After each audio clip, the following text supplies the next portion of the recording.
அனைவருக்கும் இனிய காலை வணக்கம். மற்றும் ஒரு புதிய நாள் உங்கள் அனைவரையும் சக்தி பிரஸ் ரிலீஸ் நிகழ்ச்சியோடாக சந்திப்பதில் மிக்க மகிழ்ச்சி. இன்று 4ஆம் தேதி டிசம்பர் மாதம் 2013ஆம் ஆண்டு ஒரு புதிய நாளில் சந்திக்கின்றோம். எங்களோடு இணைந்து கொள்கிறார் செய்தி அறையிலிருந்து ரசூல். வணக்கம் ரசூல். வணக்கம் அம்மா, எப்படி இருக்கிறீங்க? நல்ல சுகமாக இருக்கிறேன். சரி, இன்று வெளிவந்த பத்திரிகைகள் தொடர்பான கண்ணோட்டத்தை நாங்கள் செலுத்த இருக்கின்றோம். அதற்கு முதல்ல நேற்றைய தினம் முக்கியமான விடயங்கள் தொடர்பாக ஏதாவது பேச முடியுமா ரசூல்?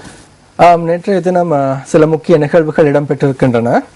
அவற்றுள் ஐக்கிய நாடுகளின் அறிக்கையாளர் பெயானி நேற்றைய தினம் வடக்கிற்கு விஜயம் மேற்கொண்டு அங்கு சில முக்கிய நிகழ்வுகளில் கலந்து கொண்டிருக்கிறார். அதே போன்று நேற்று பாராளுமன்றத்தில் அதாவது குழுநிலை விவாதத்தின் 2ஆம் நாள் விவாதங்கள் இடம்பெற்றிருக்கின்றன. இது தொடர்பாக இன்று சில விஷயங்களை கதைக்க வேண்டியிருக்கின்றது. அந்த வகையில் இன்றைய தினம் வெளிவந்திருக்கின்ற சுடரொளி பத்திரிகையின் பிரதான தலைப்புச் செய்தியும் மற்ற செய்திகளையும் நாங்கள் பார்க்க இருக்கின்றோம். கூட்டமைப்பை விட அரசுக்கே புலிகளுடன் அதிக தொடர்பு, நாடாளுமன்றத்தில் சம்பந்தன் தெரிவிப்பு. அதாவது தமிழ் தேசிய கூட்டமைப்பின் பாராளுமன்ற குழு தலைவர் சம்பந்தன் நேற்று குழுநிலை விவாதத்தில் கலந்து கொண்டு சில கருத்துக்களை கூறியிருக்கிறார். இதன் போது பாதுகாப்பு மற்றும் நகர அபிவிருத்தி அமைச்சுக்கான ஒதுக்கீடுகள் தொடர்பில் விவாதங்கள் இடம்பெற்றது. இதன் பொழுது அவர் இந்த கருத்துக்களை கூறியிருக்கின்றார். அடுத்த செய்தி, தேவையற்ற ராணுவ தலையீடு, ஐநாவில் அறிக்கையிடுவேன், யாழ் சிவில் சமூகத்துடன் பெயானி உறுதி. அதாவது தேவையற்ற விடயங்களில் இலங்கை ராணுவத்தினர் தலையீடு செய்கின்றமை தொடர்பில் அழுத்தங்களை கொடுப்பேன். ஐநா மனித உரிமைகள் கூட்டத்தொடரில் நான் சமர்ப்பிக்க உள்ள இறுதி அறிக்கையில் இது பற்றி குறிப்பிடுவேன் என்று அந்த செய்தி தொடர்ந்து செல்கிறது. இது தொடர்பாக ஏனைய தமிழ் பத்திரிகைகளிலும் பார்வையை செலுத்திவிட்டு கதைப்பது சிறந்தது என்று எதிர்பார்க்கிறேன்.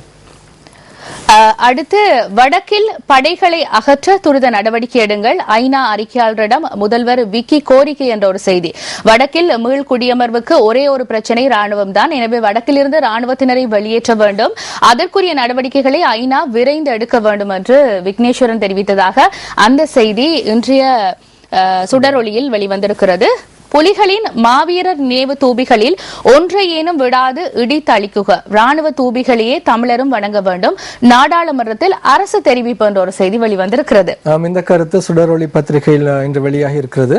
அதாவது நேற்றைய தினம் பாராளுமன்ற விவாதத்தின் போது அரசு தரப்பினரால், அதாவது அமைச்சர் திஸ்ஸ கரலியது அந்த கருத்தினை கூறியிருக்கிறார் நேற்றைய விவாதத்தின் பொழுது. அந்த செய்தியை இன்றைய சுடரொளி தாங்கி வந்திருக்கிறது. மூதூரில் 17 பேரை கொன்றது இலங்கை ராணுவத்தினரே, அடித்து கூறுகிறது பிரான்ஸ் தொண்டு நிறுவனம் என்று நேற்று இடம்பெற்ற நீதிமன்ற வழக்கு தொடர்பான ஒரு செய்தி இன்றைய தினம் அந்த பத்திரிகையில் வெளிவந்திருக்கிறது. அதாவது பிரான்சின் அரசு சார்பற்ற நிறுவன பணியாளர்கள் இலங்கையில் 2005 அல்லது 6ஆம் ஆண்டு காலப்பகுதியில் 17 பேர் சுட்டுக் கொல்லப்பட்ட சம்பவம் தொடர்பான இந்த நிகழ்வை தான் அந்த செய்தி கூறுகிறது. இவர்கள் கடந்த கால பிரச்சனை நிலவிய காலப்பகுதியில் தான் கொலை செய்யப்பட்டது. இது தொடர்பாக ஆணைக்குழு நியமிக்கப்பட்டு விசாரணைகள் இடம்பெற்றமை குறிப்பிடத்தக்கது. அடுத்த செய்தி, தமிழக வாக்குகளுக்காகவே மன்மோகன் யாழ் பயணம், அதை ஐக்கிய தேசிய கட்சியை எதிர்க்க வேண்டும், குணதாச கேள்வி. இந்திய பிரதமர் மன்மோகன் சிங் நடைபெறவிருக்கும் பொது தேர்தலுக்கு தமிழக வாக்குகள் குறைந்துவிடக் கூடாது என்ற ஒரே காரணத்துக்காகத்தான் வடக்கிற்கு விஜயத்தை மேற்கொள்ளுகின்றாரே ஒளிய என்று சொல்லி அந்த செய்தி தொடர்ந்து செல்கிறது. அது இந்தியாவின் ஒரு அரசியல் ரீதியான ஒரு விடயமாக பார்க்கப்படுகிறது. அடுத்த செய்தி, உண்மையை வெளிப்படுத்தினால் மட்டுமே நல்லிணக்கம் சாத்தியம், கமலேஷ் சர்மா தெரிவிப்பு என்று அவருடைய புகைப்படத்தோடு ஒரு செய்தி வெளிவந்திருக்கிறது. அது மட்டுமல்ல, அவர் அதாவது கூறியிருக்கிறார், இது தொடர்பான இலங்கையின் அண்மையில் கடந்த வாரம் அளவில் ஒரு மதிப்பீடு ஆரம்பிக்கப்பட்டது. காணாமல் போனோர், பாதிக்கப்பட்டோர் மற்றும் யுத்தத்தில் நேரடியாக அந்த உறவினர்களை இழந்தவர்கள் தொடர்பான கணிப்பீடுகள், சொத்து இழப்புகள் தொடர்பில் அது தொடர்பான ஆணைக்குழு விசாரணைகளை வரவேற்றிருக்கிறார்.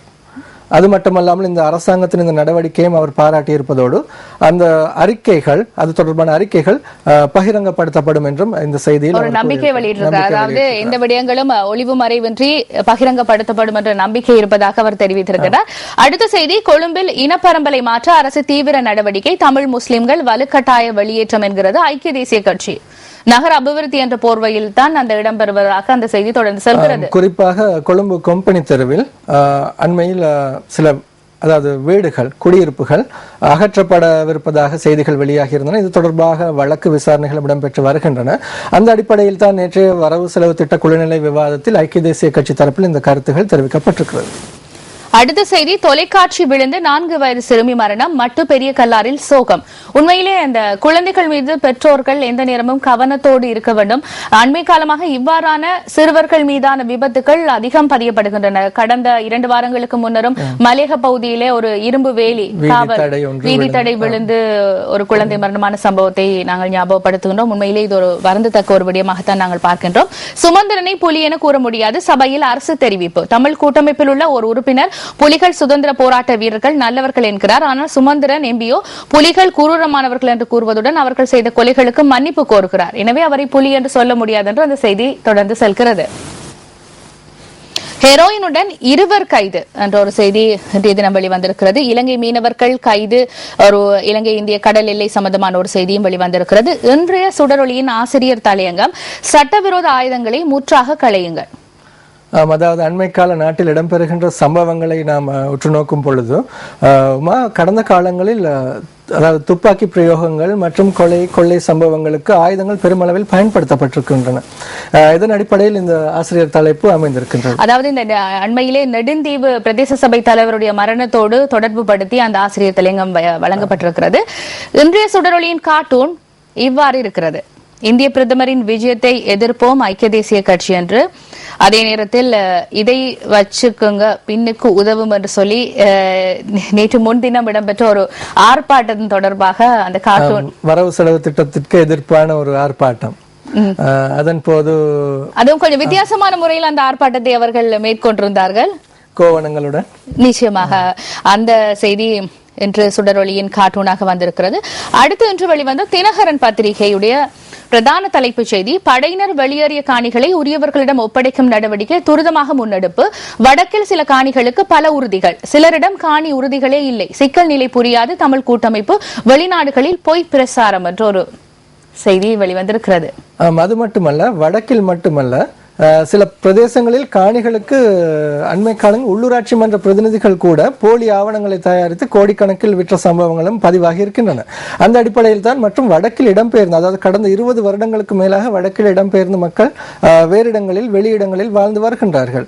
இந்த மக்கள் தற்பொழுது யுத்தத்தின் பின்னரான சூழ்நிலையில் அங்கு சென்று தாம் மீண்டும் குடியேறுவதற்கு விருப்பம் தெரிவித்துள்ள நிலையில் இது தொடர்பாக தற்பொழுது ஆராயப்பட்ட நிலையில் அங்கு பல காணிகள் வெளியாருக்கு வேறு போலி உறுதி பத்திரங்களில் வழங்கப்பட்டிருப்பது அல்லது வேறு உறுதி பத்திரங்கள், ஒரு காணிக்கு பல உறுதி பத்திரங்கள் போலியாக தயாரிக்கப்பட்ட சம்பவங்கள் பதியப்பட்டிருக்கிறது ரசூல். ஆனா இன்னொரு விஷயத்தை நாங்க பார்க்க வேண்டும். வடக்கில தமிழ் மக்கள், தமிழ் பேசுகின்ற மக்கள் மாத்திரமல்ல, தமிழ் பேசுகின்ற முஸ்லிம் மக்களும் தங்களுடைய பூர்வீக குடிகளாக இருந்திருக்கிறார்கள். அவர்களுக்கான காணிகளும் வீடுகளும் கடைகளும் அவர்களுக்கான பள்ளிவாசல்களும் இருந்திருக்கின்றன. ஆனால் பெரும்பாலான இடங்களை பார்க்கும்போது அவர்கள் சென்று மீள குடியமரும் போது அங்கு வீடுகளில் இருந்த தமிழ் மக்கள் அவற்றை விட்டுக் கொடுத்திருக்கிறார்கள். ஏனென்றால் அந்த இடங்களில் இருக்கின்ற பெரியோர்களுக்கு தெரியும் இது யாருடைய சொத்து. அதாவது ஒரு 25-30 வருடங்களுக்கு முன்னர் வாழ்ந்த எவராவது ஒருவர் இருப்பார், அது பள்ளிவாசலுக்கு சொந்தமானதா இல்லை ஒரு தனியாருக்கு சொந்தமானதா என்பது அவர்கள் தெரிந்து வைத்திருக்கிறார்கள். அங்கே உணர்வு பூர்வமாக மக்களின், அதாவது மக்களின் உரிமைகளுக்கு இடம் வழங்க வேண்டும் என்பதைத்தான் நானும் கூறுறேன். அதாவது மக்களின் பூர்வீக காணிகள் தற்பொழுது பல மாற்றங்கள் இடம்பெற்றிருக்கின்றன. அண்மையில் வடக்கிலே குற்றச்சாட்டுகள் முன்வைக்கப்பட்டிருந்தன. கோயில்கள் மற்றும் ஒரு பாடசாலை பாதுகாப்பு வலயங்களில் அதாவது இடித்தளிக்கப்பட்டுள்ளன. இந்த சம்பவங்களை நாம் கண்ணுற்று நோக்கும் பொழுது அங்கு பல மாற்றங்கள் இடம்பெற்றிருப்பதை அவதானிக்க முடிகிறது. நேற்றைய தினமும் EPDPயினர் ஒரு அறிக்கையை வெளியிட்டிருந்தார்கள். அவ்வாறு கோவில்கள் இடிக்கப்படுவது வருத்தத்துக்குரிய ஒரு விடயம். தமிழ் மக்களுடைய கலாச்சாரங்களின் சின்னங்களை பாதுகாக்க வேண்டும் என்று ஜனாதிபதிக்கு ஒரு அவசர வேண்டுகோளையும் விடுத்திருந்தார்கள். ஆனால் இது உண்மையில் தனியார்களுடைய காணிகள் சில வேளைகளில் இருக்கலாம், அதாவது பல உறுதிகள். அது ஒரு தனிப்பட்ட மோசடியாக, குற்ற மோசடியாக தான் பார்க்க வேண்டும் இந்த விடயத்தை. அடுத்த செய்தி, ஐநாவின் விசேட பிரதிநிதி ஜால் விஜயம் ஆளுநர் முதல்வருடன் சந்திப்பு, மீள்குடியேற்ற மாகாண சபை செயற்பாடுகள் குறித்து கேட்டறிந்தார் என்று புகைப்படத்தோடு அந்த செய்தி வெளிவந்திருக்கிறது. நாம் புலிகளுடன் எந்த தொடர்பையும் கொண்டிருக்கவில்லை, அரசியல் இணக்கப்பாட்டுக்கான தொடர்பையே கொண்டிருந்தோம் என்று சொல்லி சம்பந்தனுடைய புகைப்படத்தோடு ஒரு செய்தி. அனைவரும் கைகோர்த்து செயற்பட முன்வர வேண்டும். என்று சொல்லி ஒரு புகைப்படத்தோடு நாமல் ராஜபக்ஷ அவருடைய புகைப்படத்தோடு அந்த செய்தி வெளிவந்திருக்கிறது. மோதல் கால இழப்புகளை கணக்கிடும் இலங்கை அரசின் செயற்பாடுகள் வரவேற்கத்தக்கது. பொதுநலவாய செயலாளர் கமலேஷ் சர்மா என்று அவருடைய புகைப்படத்தோடு ஒரு செய்தி வெளிவந்திருக்கிறது. 5473 லஞ்ச ஊழல் முறைப்பாடுகள் பதிவு, 99% அரசு அதிகாரிகளுக்கு எதிரானது. கல்வித்துறை சார்பில் கூடுதல் முறையீடுகள் 50% சம்பந்தமற்றவைகள். இது முக்கியமான ஒரு விடயம் ரசூல். அதாவது இந்த லஞ்ச ஊழல் முறைப்பாடுகள்ல கல்வித்துறை சார்ந்த முறைப்பாடுகள் அதிகம் என்று சொல்லும் போது எங்களுடைய நாடு எங்கு நோக்கி செல்கிறது என்ற ஒரு கேள்வி எழுகிறது. பொதுவாக கல்வித்துறையில் தான் நாட்டின் எதிர்காலம் வெகுவாக தங்கி இருக்கின்றது. இந்த கல்வித்துறையில் பெரும்பாலும் பாடசாலைக்கு மாணவர்களை சேர்ப்பது, ஆசிரியர்கள் நியமனம், இடமாற்றங்கள், இது போன்ற விடயங்களில் பல்வேறு மோசடிகளும் குளறுபடிகளும் அண்மை காலங்களில் இடம்பெற்றிருக்கின்றன. அது மட்டுமல்லாமல் இந்த கல்வித்துறையில் 50% முறைப்பாடுகள் கிடைத்திருப்பதானது மிகவும் கவலைக்குரிய ஒரு விடயமாகும். உண்மையில் அதாவது மற்றவர்களுக்கு வழிகாட்டியாக இருக்க வேண்டியவர்கள் கல்வித்துறை சார்ந்தவர்கள். அவர்களுடைய துறையிலே அதிகமான முறைகேடுகள் இடம்பெறும் போது உண்மையில் சிந்திக்க வேண்டிய ஒரு விடயம். அடுத்த செய்தி, பாதுகாப்பு சட்டமும் ஒழுங்கும் நகர அபிவிருத்தி, தனித்தனியாக வாக்கெடுப்பு, 117 மேலதிக வாக்குகளால் நிறைவேற்றம் என்ற ஒரு செய்தி வந்திருக்கிறது. கம்புருப்பிட்டிய போலீஸ் குடும்ப படுகொலை, மறைந்திருந்த சந்தேக நபர் படையினர் மீது குண்டுவீச்சு திருப்பி தாக்கியதில் உயிரிழப்பு, ஆற்றில் குதித்து தப்பிக்க முயன்ற 2 மூழ்கி பலி. இது நிச்சயம் நேற்றைய தினம் எங்களுடைய பிரதான செய்தியாக இடம் பிடித்திருந்த ஒரு செய்தி. பிரதான சந்தேக நபரான சிந்தக என்பவர் போலீசாரால், அதாவது தமது ஆயுதங்களை மறைத்திருந்த ஆயுதங்களை எடுப்பதற்காக சென்ற பொழுது அங்கிருந்து அவர் குண்டுவீச்சு தாக்குதல் நடத்தியதாகவும் அதன் பின்னர் பதில் தாக்குதல் நடத்தியதில் அவர் உயிரிழந்ததாகவும் செய்திகள் வெளியாகி இருக்கின்றன. தொலைக்காட்சி பட்டி விழுந்து 4 வயது சிறுமி மரணம். களுவாஞ்சிக்குடி போலீஸ் பிரிவுக்குட்பட்ட பிரதேசத்தில் அது இடம்பெற்றிருக்கிறது. அம்பாறை மட்டக்களப்பில் அடைமழை, மக்களின் இயல்பு நிலைமை பாதிப்பு. தினகரனுடைய ஆசிரியர் தலையங்கம், நுழம்புகள் பெருக இடம் அளிப்போர் தண்டிக்கப்பட வேண்டும் என்று காலத்தின் தேவை கருதிய ஒரு ஆசிரியர் தலையங்கமாக வெளிவந்திருக்கிறது. குறிப்பாக ஒரு விடயமுமா, நீதிமன்றங்களில், அதாவது நீதவான் நீதிமன்றங்களில் பெருமளவில் காணக்கூடிய ஒரு விடயம்தான், நீதிமன்ற ஆரம்பத்திலேயே டெங்கு நுழம்புகள் பரவுவதற்கு இடம் ஏற்படுத்தி கொடுப்பவர்கள் தொடர்பான முறைப்பாடுகள் தான் அதிக அளவில் விசாரணைக்கு எடுக்கப்படுவது, அவர்களுக்கு தான் அதிக அளவில் அபராதம் விதிக்கப்படுவதையும் காணக்கூடியதாக இருக்கின்றது. நிச்சயமாக சிந்திக்க வேண்டிய, நாம் அனைவரும் சிந்திக்க வேண்டிய ஒரு நிலையில் இருக்கின்றோம். அடுத்து இன்றைய தினகரனுடைய கார்ட்டூன் இவ்வாறு அமைந்திருக்கிறது. வடக்கில் உள்ள அரசியல்வாதிகள் சிலர் வடக்கு தெற்கு 2 மாகாணங்களிலும் உள்ள மக்களை குழப்ப முயற்சி செய்கிறார்கள் அல்லவா சார் என்று சொல்லி ஒருவர் கேட்கிறார். இப்ப இருக்கிற புத்திசாலி மக்கள் இவற்றுக்கு ஏமாற மாட்டார்கள் என்று சுந்தரி கைவண்ணத்தில் ஒரு கார்ட்டூன் வந்திருக்கிறது. பிரஸ் ரிலீஸ் நிகழ்ச்சியில் அடுத்து இன்றைய தினம் வெளிவந்திருக்கின்ற உதயன் பத்திரிகையை நாங்கள் பார்க்க இருக்கின்றோம். ராணுவ தலையீடு குறித்து அழுத்தங்கள் கொடுப்பேன், யாழ்ப்பாணத்தில் கூறினார் ஐநா அதிகாரி என்று அவருடைய புகைப்படத்தோடு அந்த செய்தி வெளிவந்திருக்கிறது. வலிவடக்கு மக்கள் மீண்டும் சொந்த மண் செல்ல வேண்டும், வலியுறுத்துகிறார் ஐநா அதிகாரி பயானி என்று சொல்லி ஒரு செய்தி. உண்மையிலே நேற்றைய தினம் அந்த மக்கள் நியூஸ் ஃபர்ஸ்டுக்கு கருத்து தெரிவித்திருந்தார்கள். தங்களுடைய குழந்தைகளுக்கு தங்களுடைய காணி எல்லைகளை காட்ட வேண்டும். எவ்வாறான ஒரு எதிர்பார்ப்பு? அதாவது தற்பொழுது இருக்கின்ற 3ஆம் தலைமுறையினர் தமது பூர்வீக உரிமைகளை அறிந்து கொள்ள வேண்டியதன் முக்கியத்துவம் அங்கு குறிப்பிடப்பட்டிருக்கிறது. நிச்சயமாக ஒரு சிந்திக்க வேண்டிய ஒரு விடயம். மீள் குடியமர்வுக்கு ராணுவமே தடை, ஐநா பிரதிநிதியிடம் வடக்கு முதலமைச்சர் கருத்து என்று சொல்லி ஒரு செய்தி.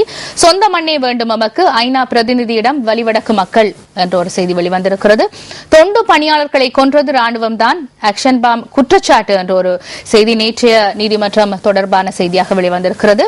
மூதாட்டியின் கைப்பைக்குள் மைக்ரோ பிஸ்டல் ரவைகள், வவுனியா போலீசார் மீட்டனர் என்ற ஒரு செய்தி வெளிவந்திருக்கிறது.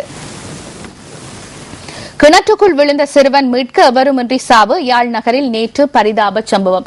மற்றும் ஒரு சிறுவனுடைய மரணம். வயிற்றோட்ட பாதிப்பு அதிகரிப்பு என்ற ஒரு செய்தி. அதாவது மழைக்காலம் தற்போது ஆரம்பமாகி இருக்கிறது, இதனால் இந்த வயிற்றோட்டம் ஆரம்பித்திருக்கிறதாக அந்த செய்தி இன்றைய தினம் உதயன் பத்திரிகையில் வந்திருக்கிறது.